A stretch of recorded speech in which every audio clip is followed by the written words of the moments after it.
Good evening, everyone, and welcome to this edition of LitFestx. In this session, we are joined by Sumedha Ojha Verma, who's joining us from Geneva, Switzerland. She is a former member of the Indian Revenue Service and now a full-time author. And this is her second book that she's working on. Her first book was called Urnabhi, a Memorial Tale of Espionage, Adventure, and Seduction. Um, Sumedha, welcome to LitFestx. And just before we went live, we were talking about how technology today, in a way, is bridging this gap. And you're there in Geneva, and focusing on India, writing about India, and now you're being broadcast, hopefully globally. Hello everyone. It's a good morning from here. It's just 11:30, so good morning to everyone.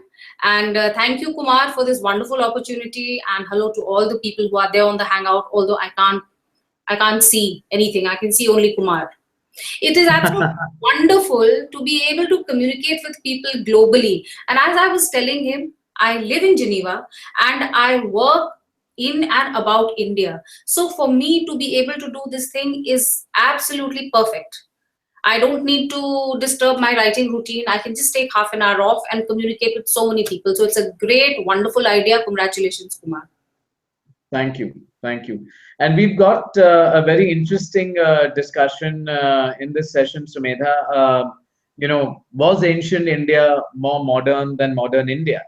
And, I personally am very intrigued with this, subject of discussion today.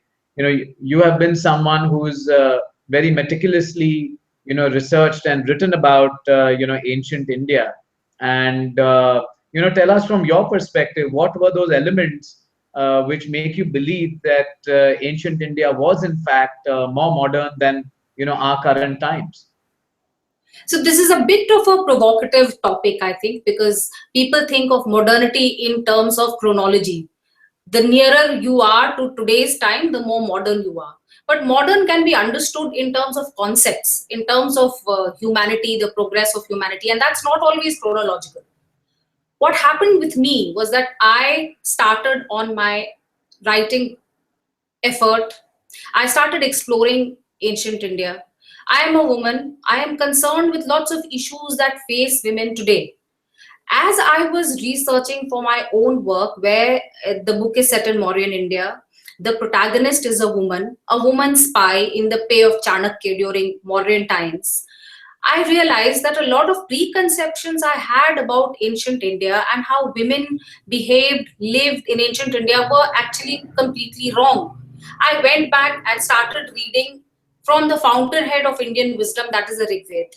The Rig Veda, the four Vedas, the Upanishads. For me, my own Bible, if I may call it, has been the Arthashastra of Chanakya. It has a lot of stuff dealing with women. So the more I read, the more I realized that what we think about women, our image of women in ancient India is perhaps completely colored by ignorance. That's the only thing I can call it. We have no clue as to what our past was like. And it's part of my effort to bring that past into the present. It has been my own research which has kind of shown this path to me. And I see a lot of problems today around the treatment of gender. And I want to look for solutions. Where do I look for solutions? I want to look for it in our own past. And that is why the book that I have written it's of course, a spy caper. It's a spy caper set in ancient India. So it's a kind of popular book. It's not something very heavy. But all the issues that I'm talking about have been dealt with subliminally in that book. Right. So, women are obviously playing a very important and central role in your book. And tell us a little bit more about, how have you then viewed some of these issues pertaining to women and also, from the eyes of a woman?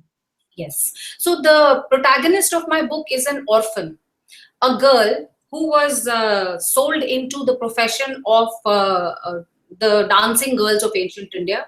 During the time of the Mauryans, during the time of the Arthashastra, there used to be training academies which trained these women, and they produced Ganikas, who were like, say, perhaps They reached the highest point of education, beauty, accomplishments, and they were politically important, they were socially important, they were courtesans of a very high order. So my heroine is one of these. She is a protagonist, she's making her way in life, and as she makes her way in life, she meets a number of situations. She has to deal with a number of people, men, women, all kinds of situations, dangerous. Sometimes she has to fight, sometimes she has to sweet talk, she has to do a lot of things. And not just my heroine, there are many other female characters in the book. For example, everyone must have heard of the Vikram and Vetal stories. So I've tried to use some of the female characters from the Vikram and Vetal stories in my own book. I don't want to give out any more because my book is a suspense thriller. So if I give out the story, it will kind of act as a spoiler. But Mr. Casey, that's the name of my heroine. She goes through her, I mean, she deals with situations and goes through a number of things which she has to kind of deal with quickly. She has to use her wits, she has to use her intelligence. And through these situations, I have tried to illustrate that women were there in each and every field of ancient India, whether it's politics, whether it's education, whether it is industry, business, whatever. Women were there in each and every field in ancient India. And the story is of the establishment of the Mauryan Empire through the eyes and through the efforts of a spy in the pay of Chanakya. So you see the building of a kingdom, the politics behind it, the war behind it, the intrigue behind it through the eyes of a woman. And she deals with things in a very different way from the normal, macho militaristic thing that you would expect from senapatis and kings. So she has a woman's view on war. She has a woman's view on spying. She has a woman's view on politics. And I think that's a fresh take. Right.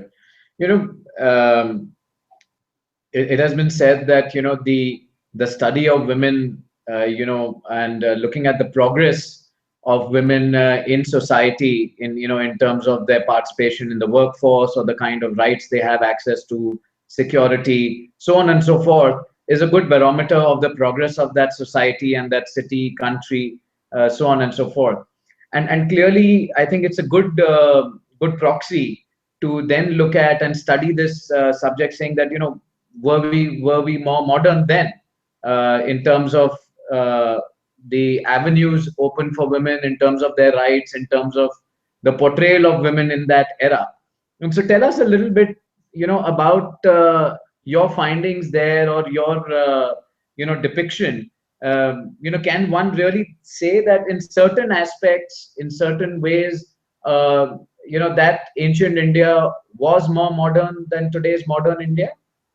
You've made an excellent point, Kumar, that the position of women in a society is a pointer to the health, vibrance, and progressiveness of that society. So let me take one aspect, education. So if we want to look at education of women in ancient India, we'll have to look at, say, three rough phases. Now, I'm going to go back many thousands of years, so forgive me. I kind of live 3,000 years ago and I talk about what happened 3,000 years ago. So let's look at it this way. From the earliest times up till 200 BC, from 200 BC to 800 AD, and 800 AD to present times, these are the three phases. In these three phases, up till 200 BC, if you read, now I will give a specific example of a specific text. So that is the Yajurved. If you look at the Yajurved, there are certain chapters which address women. How should they, right from the birth of a girl to how she grows up, how she studies, who she marries, how she marries, what happens when she marries, what happens when she has children. And it will be a revelation. In fact, I invite people to read chapter 2 of the Yajurved. It will be a revelation. It's like a blueprint for a modern woman. Whenever a girl child is born in a family or a boy child is born, the Yajurved exhorts you to educate both of them equally. Even if you don't have money, borrow and send your daughter to a Gurukul far away so that she can earn education. She can stand on her own 2 feet. So there were Gurukuls for just women, which were called Chhatrashalas. There were Gurukuls which were co-ed, in which both boys and girls studied together. And how do we know this? We know this because of some of the sources that I use, old Sanskrit plays. There is a Sanskrit play called Uttar Ramcharit by Bhavbhuti. He talks about love and kush in Valmiki's ashram. And they have another friend who also studies in Valmiki ashram, and her name is Atre. So you get an idea that in Valmiki's ashram there were not only boys but also girls studying. So then you have also, suppose these women then grow up. Some of them choose to study and not marry. They are called Brahmavadinis. The ones who choose to marry are exhorted to look around for a boy who suits them in terms of accomplishments and in terms of their nature. Choose that boy and get married. Now, do you realize that in the current circumstances where there's so much discussion between love marriage versus arranged marriage in Indian society now, this is 3,000, 4,000 years ago, when a woman is told to grow up, educate herself, become responsible, look for a boy, marry him, and live together with him. And then the boy and the girl are taught to take care of each other, respect each other equally, to have children. And then the mother is not only a teacher for her children, she is also told to learn medicine so that she can be a doctor, not only for her children, but for people all around her. So you see how this entire way of looking at women is in stark difference to the ways that we find today, often when women are not supposed to do X or not supposed to do Y. And definitely the idea of not marrying is something which people think is not at all in keeping with traditional Indian values, whatever they may mean. And I would love people to actually go back and read and then find out what traditional Indian values actually mean. I can go on and on about this forever, but I would invite people not only to read the Yajurveda and the Arthashastra, I would also invite them to read that much reviled text, the Manusmriti. The Manusmriti also says that you should have all the sanskars for the girls as you have for the boys. You should educate them. And there are certain shloks in it which we will not agree with in today's world, but there is a need to review and relearn what we can from our ancient texts. Very interesting, Sumedha. You mentioned that there are certain shloks in the Manusmriti which we will not agree with in today's world. I mean, is that because of the them professing a certain way of life, or Actually, I think there was a certain organization of society that Manu was looking at, and he has certain very strict injunctions about you should behave like this, you should behave like this, you should behave like this. And if you don't, then the kind of punishment, we can't live with that, those kind of punishments today, cut off your arms and cut off your legs and pour this in your mouth and XYZ, that kind of thing. But he is actually talking about a certain organization of society. We do not live in that organization any longer. So a lot of it is just not relevant to us. And he talks of the four castes as being quite well divided. And he has been highly reviled by our modern reviewers for that. But there is one thing which they forget. There is also a shlok in Manusmriti which says that you belong to a caste not by birth but by merit. So in the first place, of course, today we do not abide by this kind of organization. So a lot of it is completely irrelevant to us. But my idea is, why don't we pick up things which are good, which are relevant, and which are progressive? Nobody I am not asking people to just pick up the entire text and start living like that. You can't. I must make it very clear right here that I am not inviting people to regress. I am not speaking of going back some 3,000-4,000 years ago. No. I only want to look at our past and review it and see if there are some things which we can bring to our present and use. This education thing, for example, the Upanayan ceremony, which was the official start of a child's education. In the past 300-400 years, what we have known is that only boys go through the Upanayan ceremony. But both the Manusmriti and the Yajurved and the Griha Sutra, all of them say that men, boys and girls, both of them should go through the Upanayan ceremony. So the Manusmriti is a problematic text. We cannot pick it up and use it today. I only advocate rereading, reviewing, and picking up things if they are relevant to us. Right. You touched upon education in ancient India with respect to women, and give us one or two more aspects of life in ancient India where we can really see that they were certainly ahead of their times in a way in terms of thinking progressively. Okay, so let me give you this example. Since I myself have just come back from the Kumaon Literary Festival, let me give you the example of a literary festival. We think that they are, we are participating in a virtual literary festival today, and it's interesting to see that the roots of this can go back thousands of years ago. Because at the time of, say, let's take the example of Raja Janak. There is a Janak who is Sita's father. There is also a Janak who is a Rig Vedic king. Now, this Rig Vedic king was a very profound scholar, and he was a Vidwan. He used to invite people from all over the country to come and discuss discuss their thesis, their ideas, philosophy, religion, science, mathematics, what have you. The interesting part is that it was not only men who were involved in these literary festivals or festivals of Shastrarth of those times. Let me give you an instance. There is a very famous rishi called Yagyavalkya. He is one of the people who wrote one of the Great Sutras in the 3rd century BC. Now, he was not a very pro-woman person. If you read his Great Sutra, there's lots of stuff that we will not agree with. But there is a description in the Upanishads of a particular Shastrarth between Yagyavalkya and Maitreyi. Maitreyi was a very famous woman, what should I say, intellectual of her times.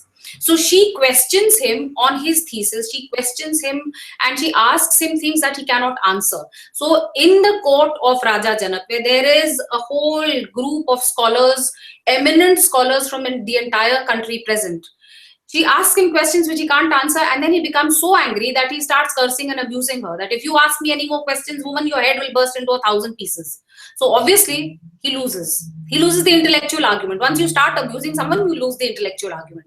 So you see, there was a lot of freedom to travel because Maitreyi did not live in Janak's kingdom. She lived somewhere else. She traveled to his kingdom to take part in this literary festival.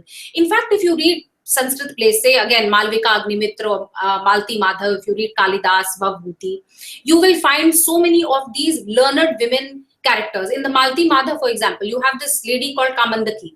She studied with the father of the heroine and the father of the hero in a Gurukul.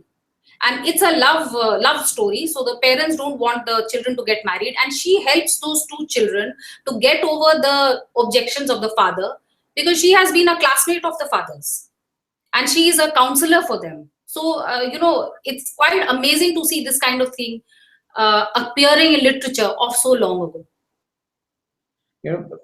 Very interesting portrayal you've given, Sumedha, of the girl child and women in ancient India. So what happened over the last few hundred years then, that suddenly in our country especially, and in neighboring countries as well, the portrayal of the girl child, people views about when a girl is born, or the fact that women have had to fight for equal rights, women have had to fight for the right to vote or the right to get educated, so on and so forth. What happened in between that suddenly we in a way regressed, and now we think that we are progressing again? That's a bit of a sad story, Kumar, because see, there are two strands to it. If you look at developments till 200 BC, you will feel that this woman or this girl child is a modern one. Between 200 BC and 800 AD, there were certain, I would say, perhaps tendencies within Indian society itself. It started kind of working to water down the role of women. Although there were certain practical considerations. Let me give an example. It's a little bit of a digression, but very interesting. What happened with the Upnayan ceremony? The Upnayan ceremony marked the beginning of the formal education of the girl child and the boy child. Vedic education used to last between 12 to 16 years. However, as the years went by, the Vedic corpus became bigger and bigger. So you needed 18 years, 24 years, 32 years to finish studying it. Many women, and in fact society, did not want the girl child to study for 32 or 40 or 42 years, for the simple reason of losing out on a childbearing years. Remember that at that time, having children and populating society was also a very, very important thing. There weren't so many people. Today we are trying to decrease population. At that time, we were trying to increase population. So slowly, it became less and less popular for women to spend 32 years or 40 years to master the Vedic corpus. It had to be specialist men, and then those men also perhaps sometimes married, sometimes did not marry. Many of the Vedic seers did not marry. So slowly, Vedic studies of women kind of took a backseat. This was by way of telling you how things change as the years go by. But one of the major things that happened around the turn of the millennium was, of course, the invasions that smashed the fabric of Indian society. We have been through a whole wave of invasions. We had the invasions from the Muslim invasion around the turn of the millennium, and then we had the colonial, the imperialistic invasion. Not only did they smash the fabric of society, we have also, unfortunately, in the past 300-400 years, imported the most regressive Western values possible. Much of the values that we think of as traditional Hindu or Indian values are not that. They are imported Victorian values. Our own culture did not teach us, it did not teach us to revile the girl child. It did not teach us to revile homosexuals. It did not teach us so many other things which we think today is totally part of Hindu culture. We have imported a lot of Victorian stuff and we have kind of made it our own, which is also the reason why I want to look back, go back and see if can we get something which will help us to come out of this morass that we are in at the moment. Right.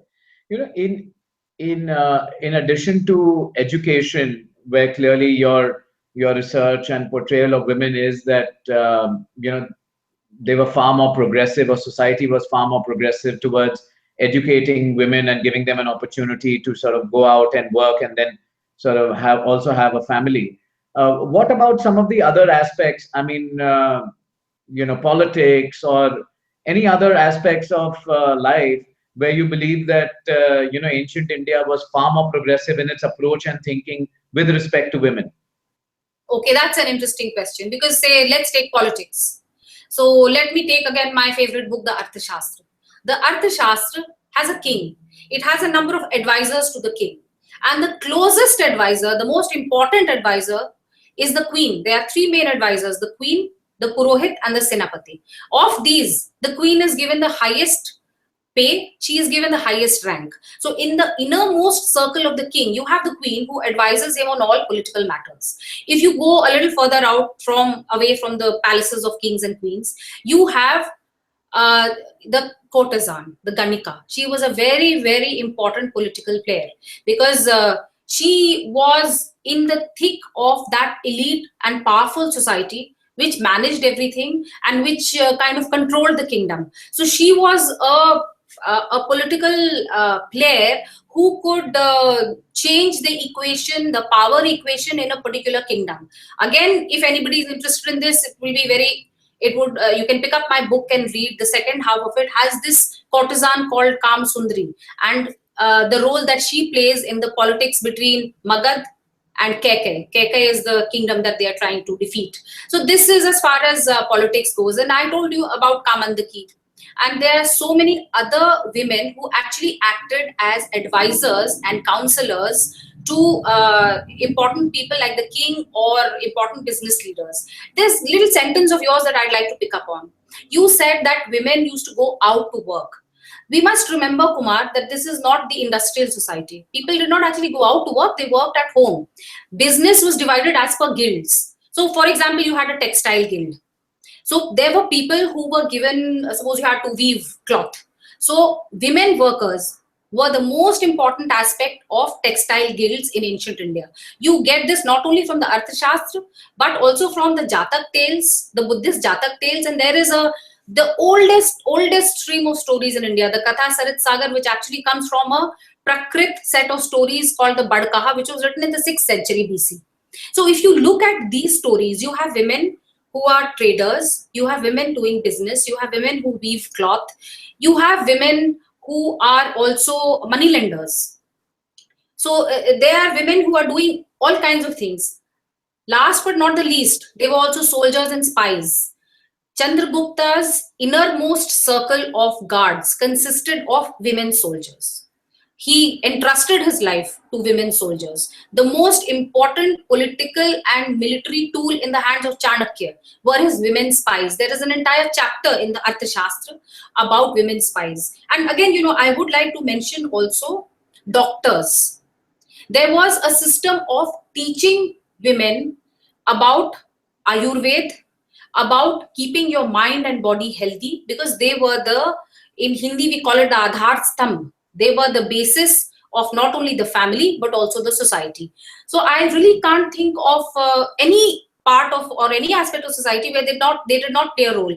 Musicians, dancers, artists, of course, goes without saying. Right. No, very interesting, Sumedha. I think you've done a lot of research in this area, and Last 8 I years. mean, I've been making some notes whilst you've been talking, and certainly I would like to refer to some of the Vedas and the Arthashastras, God willing, at some point in time. You know, Yes, all of uh, that. at this point, we can probably take a question or two from the online viewers who've been posing some of these questions on Twitter. Okay. Um, So the question's going to, show up on your screen, and then you can respond.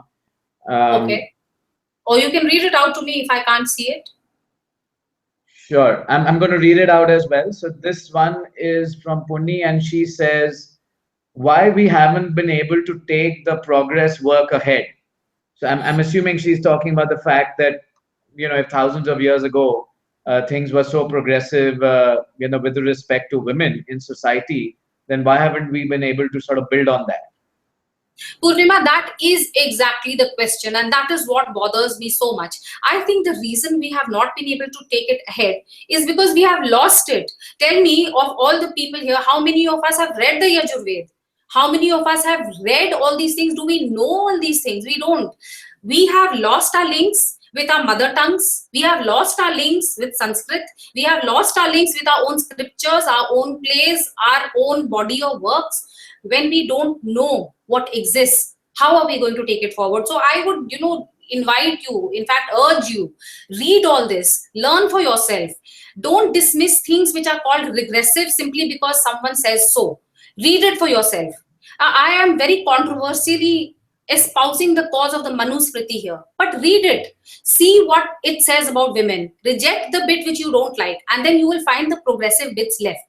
I would say that for progress to happen, we really need to go back to our roots, learn, read, and then review and then apply. Right. We've come to the end of the session. I know there are some more questions coming in on Twitter. Possibly at a later date we can do something People else with you. can, tweet to me, Urnabhi at SV Ojha. I promise to answer their questions. Sure. And Sumedha, brilliant chatting with you. This is a set of interesting insights that I personally have learned today in this session. And I'm sure, whilst your book is not a work of historic sort of text, but you clearly used a lot of this material in this book. And I'm sure readers will be excited to, understand your portrayal of women in that era and, the story itself. Congratulations on this piece of work, and we wish you all the success, Sumedha. Thank you so much, Kumar. Thanks to all those who joined the Google Hangout. And please do read not only my book, Urnabi, but please go back to the old texts and reread them. That's my request. Thanks for this opportunity, Kumar. It's been wonderful. Thank you. Bye bye.